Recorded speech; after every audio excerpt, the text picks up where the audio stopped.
നമ്മളുടെ നാട്ടിൽ പ്രകൃതി ദുരന്തങ്ങൾ സംഭവിച്ചു കഴിഞ്ഞാൽ ഒഫീഷ്യൽ ഫോഴ്സിന്റെ കൂടെ യാതൊരുവിധ ഇൻവിറ്റേഷനും ഇല്ലാതെ സ്വയം ഇറങ്ങിപ്പോവുന്ന ആൾക്കാരാണ് ഈ ഓഫ് റോഡ് ക്ലബിലത്തെ മെമ്പേഴ്സും അവരുടെ വണ്ടികളും.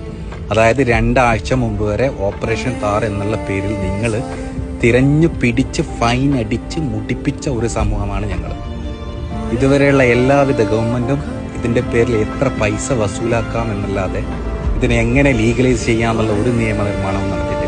ഒരു അല്പൻ യൂട്യൂബർ അവൻ ചെയ്ത വിവരക്കേടിനെ ഒരു സമൂഹത്തിനെ മൊത്തമാണ് നിങ്ങൾ പ്രതിസ്ഥാനത്ത് നിർത്തിയിട്ട് ഫൈൻ അടച്ച് ഊറ്റി കുടിച്ചതെന്ന് തന്നെ പറയാം. അത്രയും നശിപ്പിക്കാനാണ് നിങ്ങൾ നോക്കുന്നത്.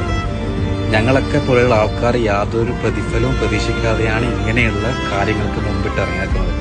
ഇനിയെങ്കിലും അധികാരികൾ ഇത് ഫൈൻ അടിച്ച് ഞങ്ങളെ ഉപദ്രവിക്കാതെ ഇത് ലീഗലൈസ് ചെയ്യാനുള്ള നിയമനിർമ്മാണങ്ങൾ അതാണ് പുറത്തുള്ള രാജ്യങ്ങളിൽ ചെയ്യുന്നുള്ളത്. അവർക്കൊക്കെ അറിയാം ഇത് ആവശ്യമുണ്ട്.